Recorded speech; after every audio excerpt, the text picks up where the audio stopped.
Hey guys, so today I want to talk about something that I've kind of been mulling over in my head the last few days that has kind of taken some interesting turns and caused some interesting changes in the way that I live and the things that I'm doing. And they're important to me and I think probably have the potential to be helpful to you, so I'm just going to share them with you. I don't know if you've noticed, but my hair's shorter. Last night I got out of the shower and realized I hate washing long hair. I also don't really like having long hair. And so me, being the impulsive person that I tend to be, at least aesthetically with my own life and the way that I look, I cut my own hair in my bathroom by myself. Just did it, you know? I was like, well, and like, to be honest, I've been kind of mulling over cutting my hair for a little while now. And I was like, oh, I just don't want to make an appointment. I was like, I'm just gonna cut it myself. And after I made that first cut, after that first, the hair is gone, you did it, no going back, I kind of realized some things. But the main thing that I realized was that I didn't have long hair for myself. I had long hair for other people. In some facet of my life, most of my life, my hair has gone from long to short to practically not there to down to my waist and kind of everywhere in between. And the common thread to when I have shorter hair is that there's usually always somebody, whether someone I'm dating, a family member, a friend, who tells me something along the lines of, I think you look more beautiful with long hair. Which I get is a thing and it's a preference and that's fine, but the thing that it did is it made me feel like in order to be appealing to the outside world, I had to have long hair. And I don't think it was a conscious thing, and I do think I enjoyed my hair, but what it really did was make me feel like I wasn't good enough until my hair reached a certain length, or if I wanted short hair, then I wanted to be unappealing to the people who told me that my hair was what made me beautiful. And in realizing that, it felt so much better to just get it off.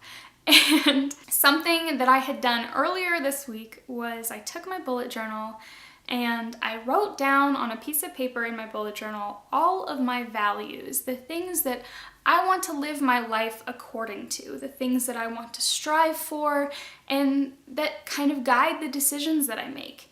And this is something that I've thought about, obviously, for most of my life, but I had never just sat and written it down. And I took a list of about 50 that I found online. I can try to find the link and put it in the description below if you're interested in doing this too. And I just picked the ones that suited me, that I was like, I either choose this already or it's something I'm striving to, but these are values I hold dearly and want to live a life that brings me closer to living fully in them. And it gave me a sense of freedom that I didn't have before. It said, these are me, these are what I choose, and your ideas of me don't fit in this list, thank you very much, because one of the things on the list is autonomy, and I just choose to be independent of your ideas of me.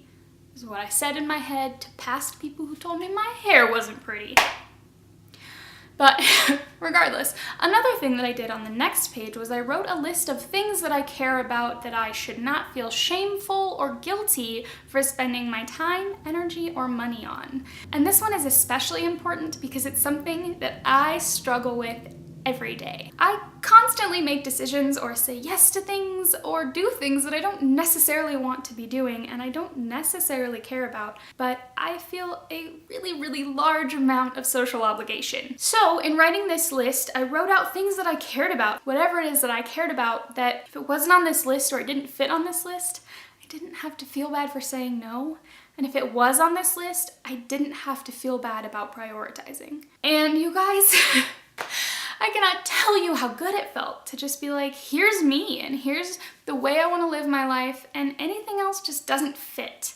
Yesterday I watched a video by Lucy Moon about kind of your fuck budget and things that you have a budget for that you can give a fuck about, and everything else just kind of doesn't fit.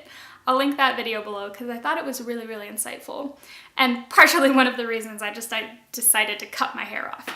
But the point being, I think it's really, really helpful and valuable to take a really good look at who you are and who you want to be, and allowing yourself for that to be perfect and that to be okay and everything else to just not fit, you know? I think it's a hard thing to do. And it's especially hard to say no, and especially when the people asking you for things have really strong personalities, or you have kind of this caught up idea of obligation. But if you really sit with yourself and investigate the life you want to be living, things become a lot more clear. So I highly recommend just sitting down with a piece of paper and thinking about the life you want to live, because it really, really helped me. And with that,